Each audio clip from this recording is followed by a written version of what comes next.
Tu dois apprendre à perdre pour mieux gagner. Est-ce qu'à chaque fois que tu fais des SL dans ton trading, tu arrives à en sortir des axes d'amélioration pour ton plan de trading? Quand je parle d'axes d'amélioration, je parle d'optimisation et pas de changement de ton plan. Ton plan, tu dois le garder. Ton plan, il est créé. Maintenant, tu dois le garder. Tu dois voir s'il fonctionne. Et s'il fonctionne, tu dois juste optimiser certains aspects qui ne modifient pas intrinsèquement ton plan. Si tu commences à jouer sur certains points principaux de ton plan, c'est juste un nouveau plan. Et tu sautes d'un plan à l'autre et tu dois refaire cette analyse, refaire cette gestion de ton trading sur les marchés qui prend des mois. Tu dois éviter à tout prix de travailler comme ça dans ton analyse de trade. Tu ne dois pas te dire, ok, je change maintenant, je ne mets plus des TP à 2, je mets des TP à 1 tout le temps. Ça change ton plan. Ça change ton plan, tu ne dois pas avoir le même risque-reward, tu ne dois pas avoir le même pourcentage de réussite, et c'est assez frustrant en fait, parce que tu as l'impression de ne pas avancer. Quand tu choisis un risk-reward, tu dois le garder. Tu dois le garder, tu dois te dire, ok, 1 pour 2, car il y avoir des raisons. Et ces raisons-là, c'est ce pourquoi tu ne vas pas changer ton risk-reward tous les 4 matins. Tu dois jouer sur des variables dans ton trading qui ne modifient pas ton plan. Par exemple, le drawdown. Le drawdown, ça ne modifie pas ton plan. Ton plan restera le même, ton TP sera le même, ton SL sera le même, la façon de rentrer en position sera la même. Tout ce qui va changer, c'est le pourcentage de risque que tu vas prendre en fonction du nombre de SL que tu as pris d'affilée. Pareil, tu peux modifier le risque. Le risque ne va pas impacter ton plan en lui-même ou les setups sur lesquels tu vas rentrer. Ça va juste impacter le risque que tu vas prendre sur les marchés. Et ça, c'est super important. Les choses que tu vas changer également, c'est le nombre de trades que tu peux prendre par jour. Si tu vois que tu prends 2 trades par jour, que généralement tu fais des SL et que tes comptes tu les crames assez vite, c'est qu'il y a un problème. C'est que tu prends trop de trades ou alors que tu prends trop de risques. D'accord? Tu dois jouer sur ces variables-là, les variables des chiffres, etc. Non pas les setups en eux-mêmes. Et ça, déjà, ça va te faire modifier pas mal de choses sur ton trading et tu vas être meilleur parce que tu vas pas être là à changer de plan tous les 4 matins. D'accord? Quand tu revois tes trades, tu dois revoir tes trades en profondeur. Tu dois pas juste te dire, ok, bah là, j'ai pas fait TP parce que ça. Tu vois, c'est trop sommaire. Tu dois faire une vraie analyse profonde. Je suis en train de mettre en place quelque chose. Je suis en train de mettre en place un système pour que les débutants puissent analyser leurs trades convenablement. Mais vraiment avoir beaucoup d'axes d'amélioration à chaque trade et pas un ou deux axes d'amélioration au bout de 20 trades. D'accord?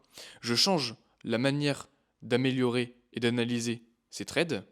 Ce système que je suis en train de mettre en place pour les débutants, je le réserve aux accompagnés, aux personnes qui vont me suivre et aux personnes qui vont avoir confiance en moi pour que je les aide dans leur trading. Donc si tu es un débutant en trading, que tu as du mal à trouver des axes d'amélioration, des axes d'optimisation dans ton trading, n'hésite pas, tu viens m'envoyer un message, il y a le lien dans la description pour mon Instagram, et tu peux venir m'envoyer un message et je verrai si je peux t'aider. Je pense que analyser ses trades en profondeur, c'est vraiment une des clés pour aller vite dans son trading. En fait, on ne peut pas sauter d'étape en trading. Tu ne peux pas sauter d'étape. Tu es obligé de passer étape par étape. L'objectif avec l'accompagnement, c'est de passer toutes ces étapes exactement comme il faut. Pas prendre des chemins de traverse, pas prendre des chemins qui sont plus longs, des raccourcis qui n'en sont pas, et en fait vraiment passer en ligne droite par tous les checkpoints et vraiment valider et améliorer son trading au fur et à mesure. Et cet axe d'optimisation qui est l'analyse approfondie de chaque trade, c'est un des points qui permet de vraiment passer de cette étape d'optimisation à l'étape de la rentabilité beaucoup plus vite. Faut pas que tu oublies autre chose, c'est que le trading, c'est qu'une question de probabilité. Et ça, c'est quelque chose qu'on oublie très généralement, surtout quand on est débutant, c'est que personne n'a 100% de win rate, d'accord? C'est impossible. Sinon, au bout de 20 ans, tous les traders, ils auraient 100% de win rate et ils seraient tous multimilliardaires, tu vois? Ça marche pas. Tu comprends bien que ça marche pas. Le trading, c'est que des probabilités. C'est-à-dire que même le plus beau des setups, il peut foirer, il peut se retourner et ça peut ne pas fonctionner pour toi. Et c'est sur ça qu'il faut avoir la psychologie nécessaire pour se dire, c'est pas grave, je sais que ça arrive. Je sais que j'ai 60% de win rate, donc je sais que 4 trades sur 6, même s'ils sont magnifiques, ils vont pas passer. Je le sais. Mais vu que j'ai 1 pour 2 fixe en TP, je sais que je vais être rentable. Et ça, c'est plus une question de long terme.